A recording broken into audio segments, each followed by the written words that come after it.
Obrigado, Deus, pela vida da Yuri. Nós te agradecemos pelo seu ministério, pela sua vida. Oramos, Deus, por sua família.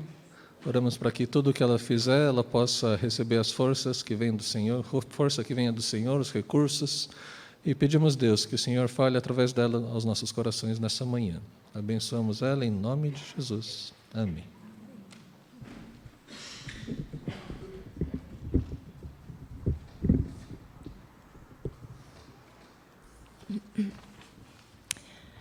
Bom dia, graça e paz a todos os irmãos, essa igreja tão amorosa. Foi muito bom poder encontrar os irmãos e alguns falaram, nós estamos orando por vocês. E é muito importante. E eu quero agradecer. Eu quero agradecer os irmãos porque não é fácil.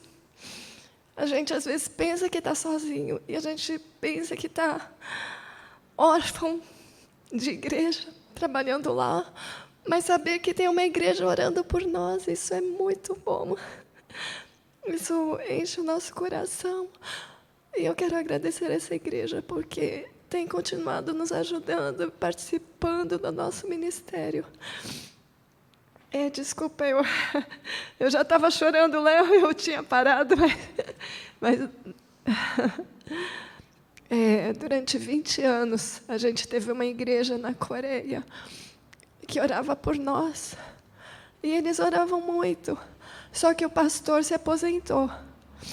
E eles pararam de ajudar e orar pelos missionários. E isso foi, assim, muito forte para mim, porque eu via como essa igreja orava. E eu pensei, gente, vamos perder essa ajuda. Mas, graças a Deus, o Senhor tem levantado outras igrejas, e essa igreja de Sorocaba é uma delas. Eu queria compartilhar Levítico. Levítico 19.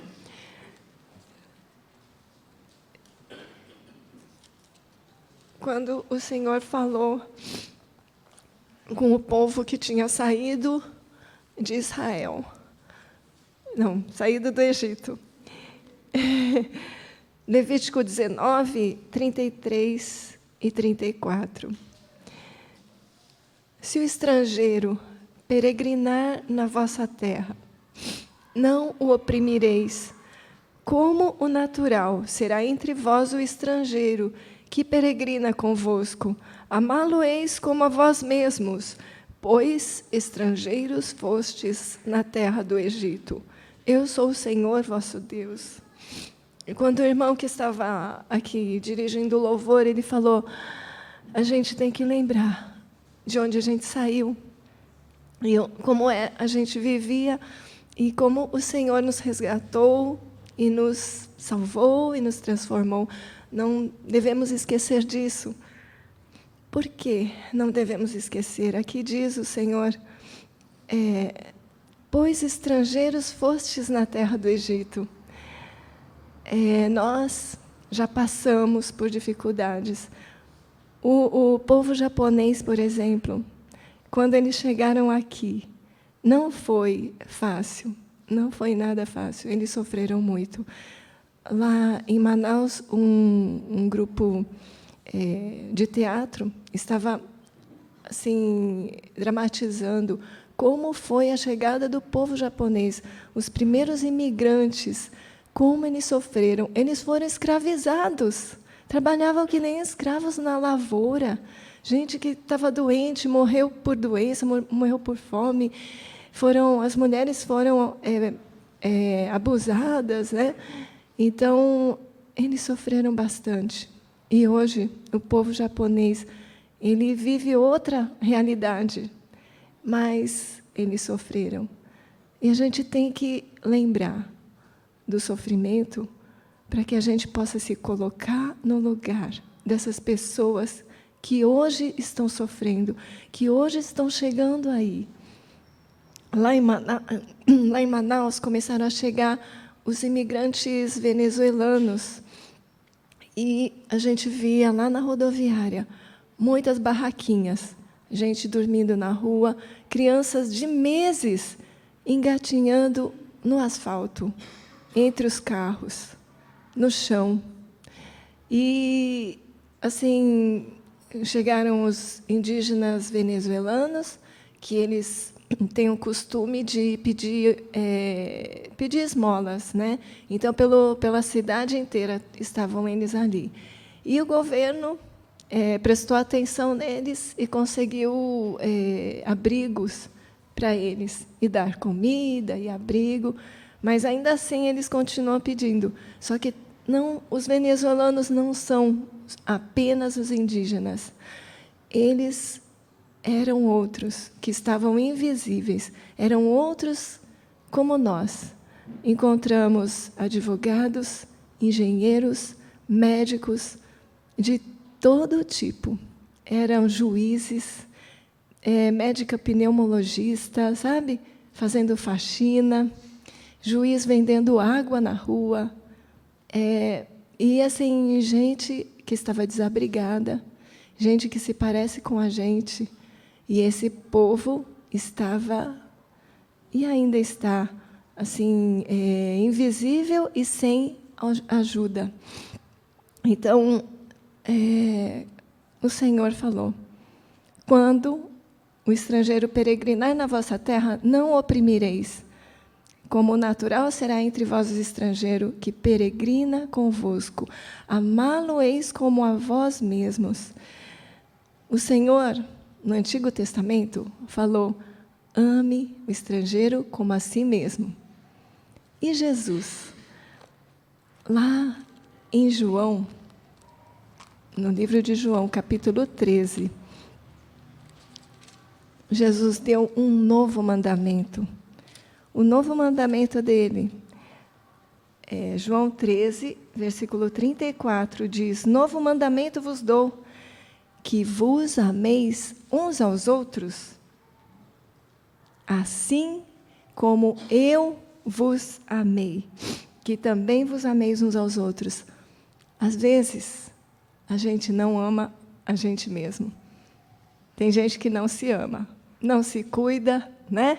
Não pensa nem em si mesmo. Mas aqui Jesus disse: não é para você amar só o outro como a si mesmo. Ame como eu vos amei.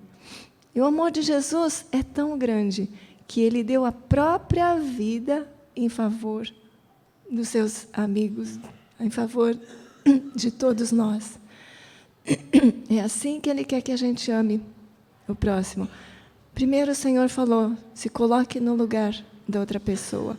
Mas Jesus também diz: o que você quer que os outros façam com você, faça para você mesmo. E Jesus, além disso, ele se coloca no lugar da gente e no lugar do estrangeiro. Em Mateus, no livro de Mateus 26, 25, Jesus, ele fala sobre os últimos dias. Versículo 38.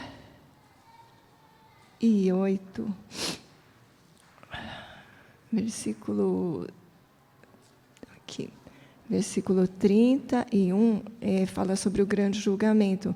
Né? Quando vier o Filho do Homem, como vai ser? Todas as nações serão reunidas em sua presença. E ele vai separar uns dos outros, como o pastor separa o cabrito das ovelhas. Porá as ovelhas à sua direita, os cabritos à esquerda. E os da direita, ele vai dizer: vinde, benditos de meu Pai, entra na posse do reino que vos está preparada desde a fundação do mundo. Porque tive fome e me destes de comer, tive sede e me destes de beber. Era forasteiro e me hospedastes, estava nu e me vestistes, enfermo e me visitastes, preso e fostes ver-me. Essas coisas que Jesus falou, que essas pessoas que fizeram, vão estar à direita. Então, as pessoas vão dizer: Senhor, quando foi que te vimos com fome, né, e te demos de comer, ou com sede te demos de beber? E quando te vimos forasteiro e te hospedamos? Ou nu e te vestimos? E quando te vimos enfermo ou preso e te fomos visitar? E o rei, respondendo, lhes dirá: em verdade vos afirmo que sempre que o fizestes a um destes meus pequeninos irmãos, a mim o fizestes.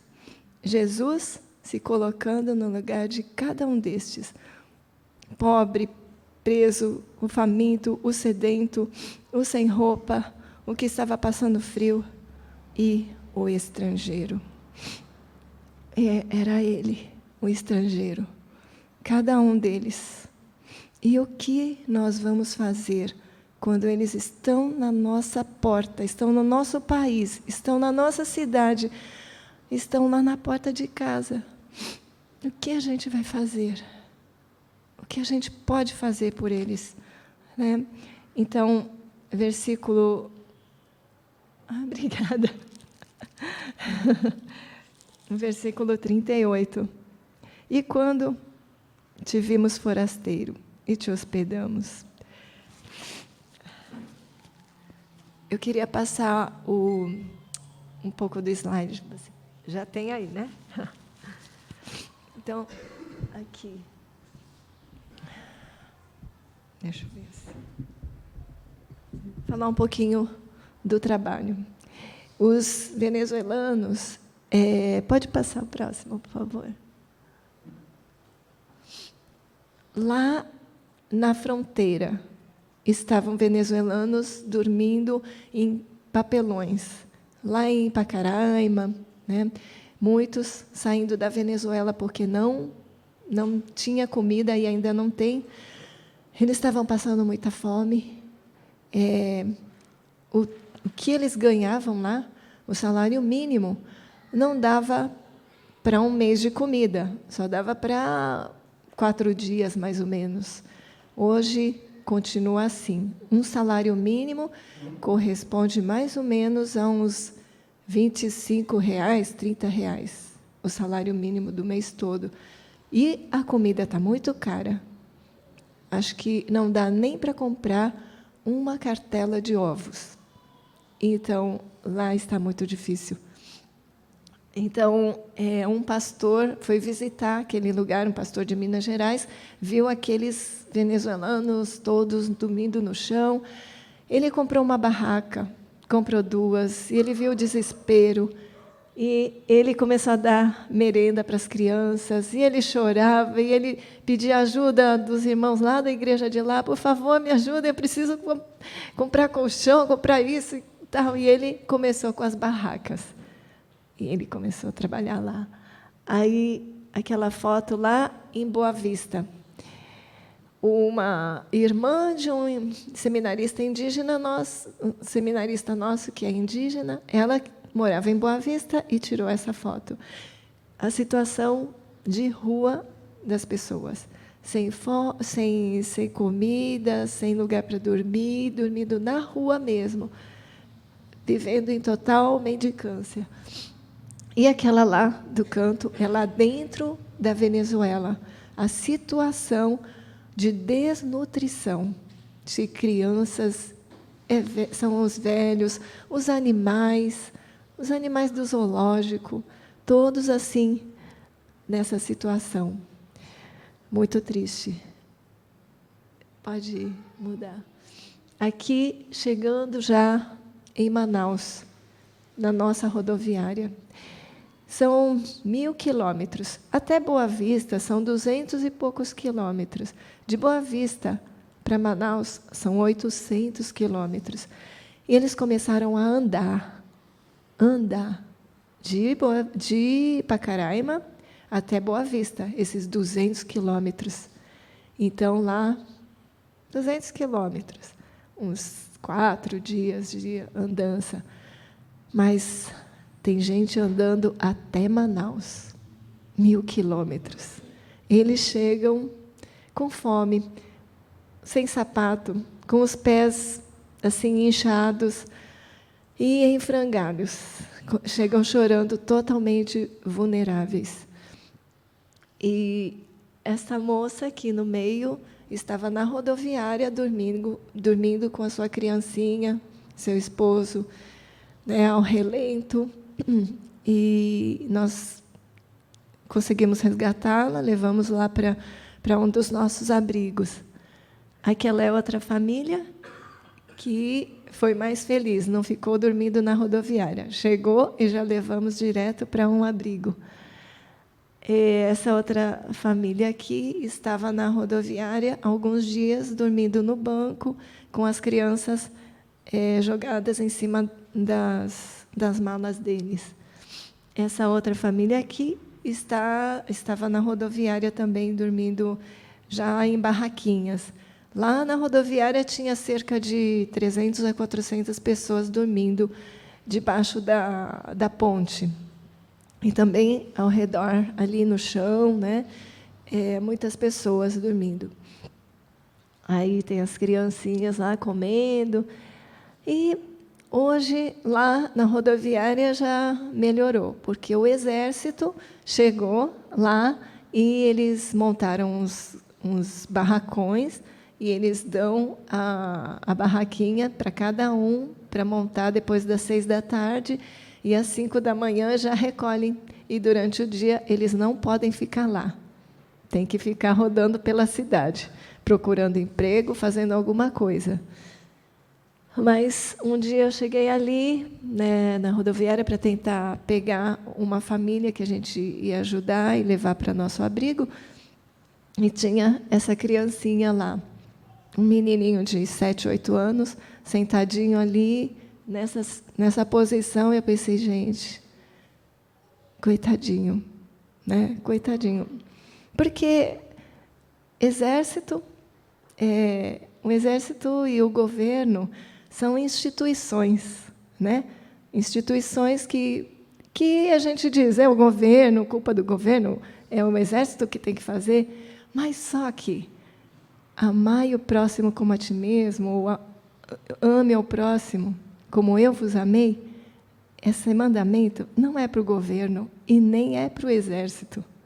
Esse é um mandamento para o povo de Deus, é para mim, é para os irmãos, né?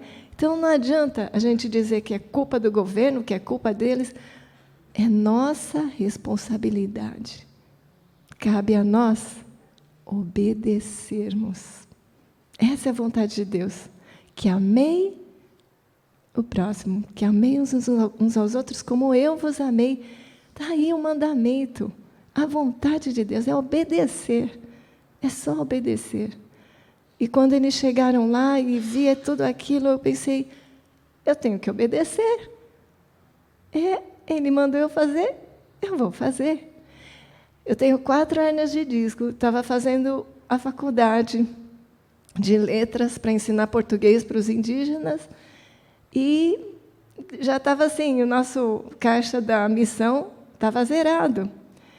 E eu pensei, mas eu tenho que obedecer, eu não posso, né? Eu sou missionária, dei minha vida para o Senhor, e eu tenho que fazer. Eles estão aí, não importa negócio de saúde, eu estou aqui me aguentando, estou me aguentando aqui de dor, mas o que eu vou fazer? Eu vou dizer, eu estou com dor, vou ficar dormindo.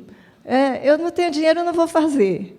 Eu vou esperar ter dinheiro? Tem gente que diz, quando eu ficar rico, eu vou fazer alguma coisa por alguém, né? Se eu ganhar na loteria, eu ajudo. Tem gente que fala assim, né? Quando eu tiver tudo certinho, eu vou ter filho, né? Ele diz assim. Então, se a gente ficar esperando tudo ficar perfeito para a gente começar a trabalhar, a gente não vai fazer nada.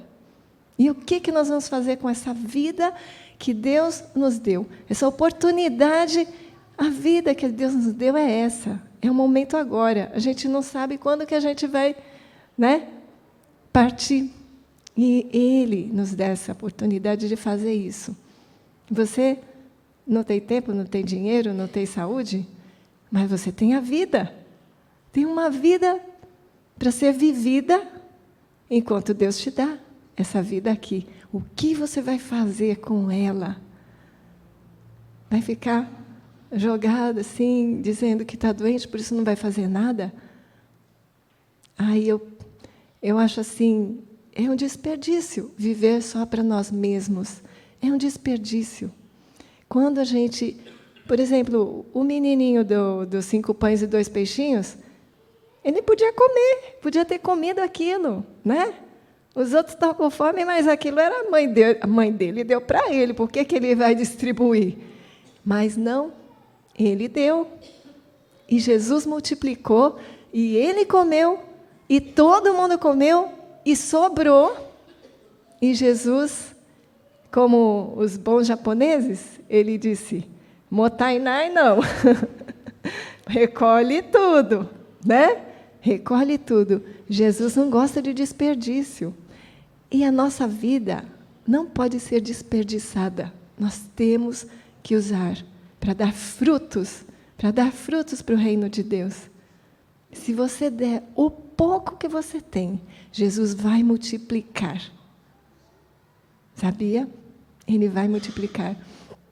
Tem uma missionária que veio aqui em São Paulo, que trabalha lá em Pacaraima, se chama Geisa, o nome dela.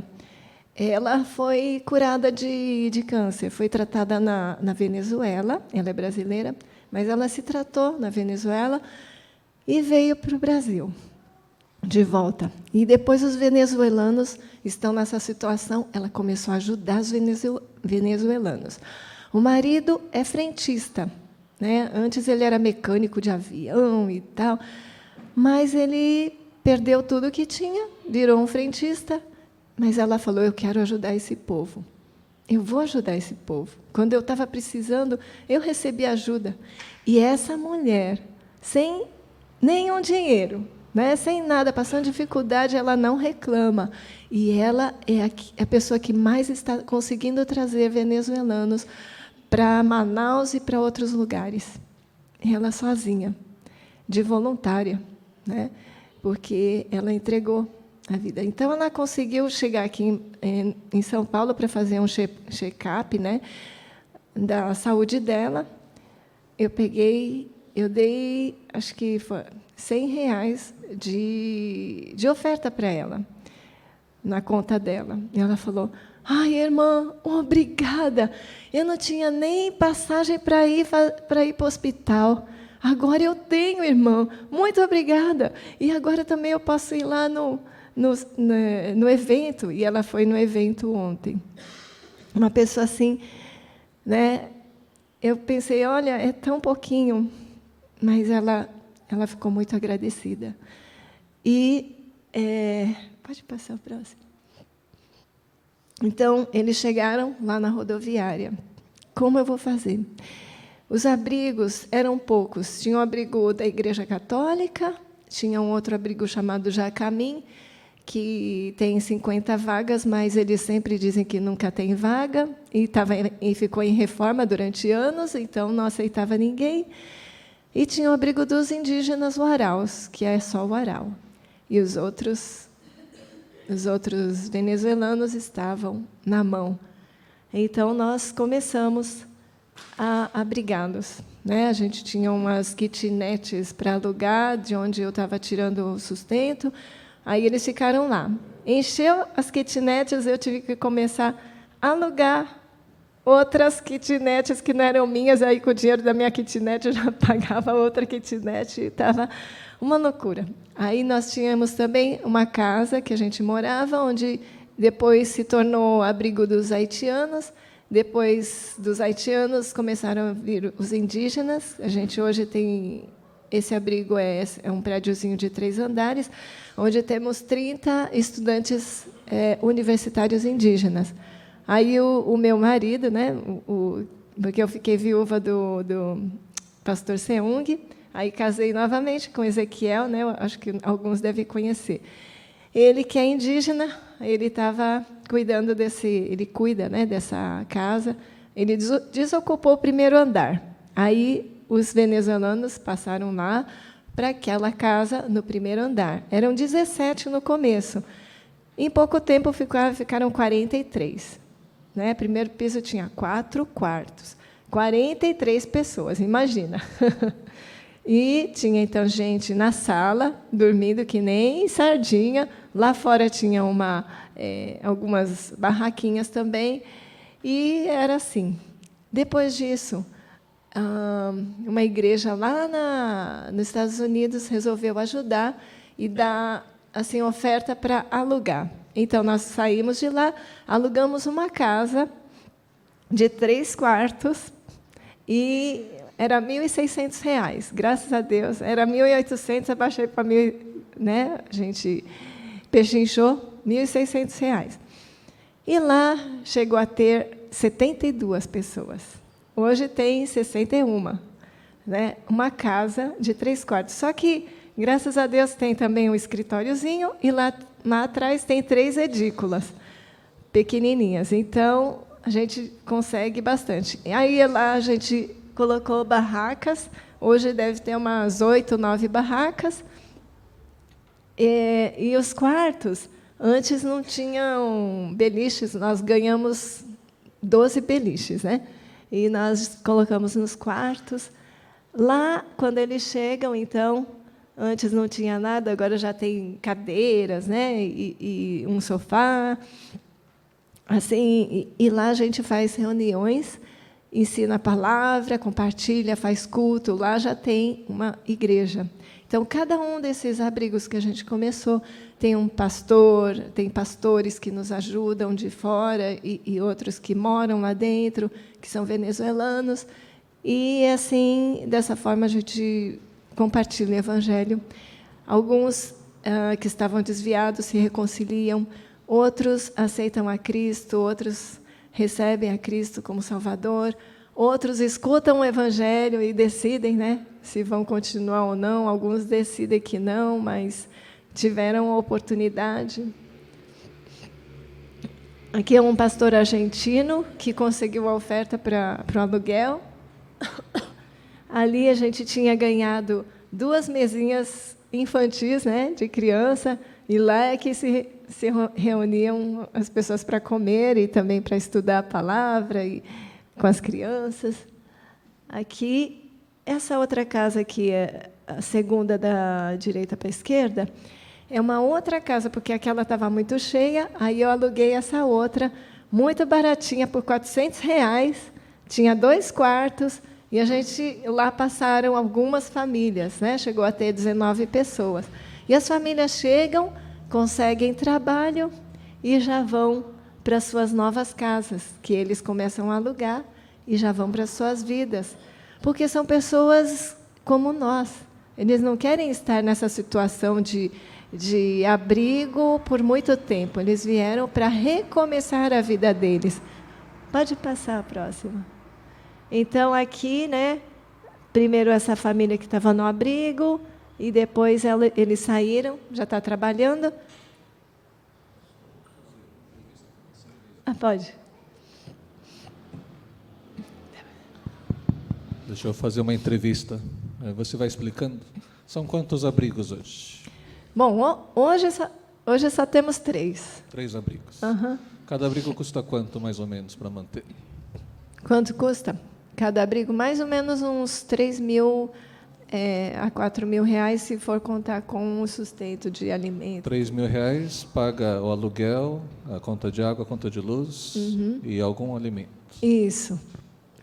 Você de vez em quando manda fotos de geladeira tipo coco, aquele que quando você abre só tem água dentro. E aí o pessoal se mobiliza e leva doações. Isso.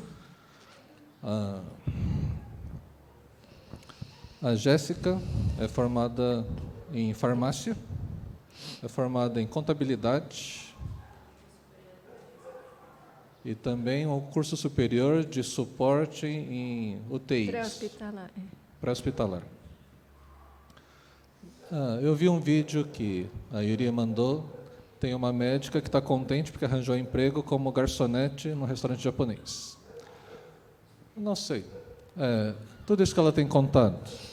Ela pode contar histórias aqui por horas, né? E ela conhece as pessoas com quem ela está lidando. O que eu queria que vocês entendessem é que, se você sentir no coração se você sente que é também sua responsabilidade, como corpo de Cristo, de participar desse ministério, eu queria que você pudesse estar apoiando, não só como oferta única. Uma oferta única é bom. A gente fez um evento ontem à noite para ajudar a levantar recursos e conscientizar o pessoal. Não sei, eu queria que ela voltasse lá para Manaus com 20 mil, 30 mil reais para começar alguma coisa. Mas o mais importante é que a gente pudesse manter alguma coisa por mais tempo. Não sei, você pode ajudar com 100 reais por mês, 200, 500, não sei o quanto você é capaz de ajudar. Quanto Deus deu para você e quanto você administra daquilo que é de Deus, né? Porque quem é cristão, se entendeu direito, você não é dono de nada do que você tem. Tudo é presente de Deus e você é administrador dos recursos que Deus deu para você. Então, quanto você pode compartilhar com esse ministério? Então, acho que isso que é o importante que eu queria que ficasse para a gente. Então, a gente olha para o estrangeiro, a gente olha para aquele que é o pobre ao nosso redor. A Bíblia fala muito do órfão, da viúva e do estrangeiro, aqueles que não tinham recursos, que não tinham como se sustentar. Sim. E é interessante que os judeus deviam cuidar dos estrangeiros, né? É uma coisa bem diferente, porque não sei se eles obedeceram isso. Da mesma forma como não sei se muitas igrejas obedecem nos dias de hoje. Quando a gente fez a Luar, um comentário de várias pessoas que iam lá falava assim: eu não sabia que evangélicos também faziam projeto social. Porque em todo lugar, ou é católico ou é espírita, né? Evangélicos pouco fazem nessa área. Então, vocês conhecem a Iuri, se não conhece direito, gruda nela, fica conversando com ela na hora do almoço, mas eu queria que você pensasse em estar investindo no reino. Tá bom? Já? Não sei se você quer concluir com alguma coisa. Não tem tempo. Já acabou. Então, por causa da hora avançada, dá para passar, só deixa eu ver. É isso. Os desafios: conseguir o apoio das igrejas de outros estados do Brasil para receberem esses estrangeiros também, abrir alguma casa de passagem para eles, né, nesse lugar. Abrir uma casa de apoio aos enfermos venezuelanos lá em Manaus. Estou querendo abrir um lugar, porque a gente recebe em condições precaríssimas pessoas muito debilitadas que estão em tratamento médico. E a manutenção, né, o desafio das casas de apoio em Manaus. Alimentação, a energia e algumas reformas. É isso. Muito obrigada, irmãos. Deus abençoe. Obrigada pela oportunidade.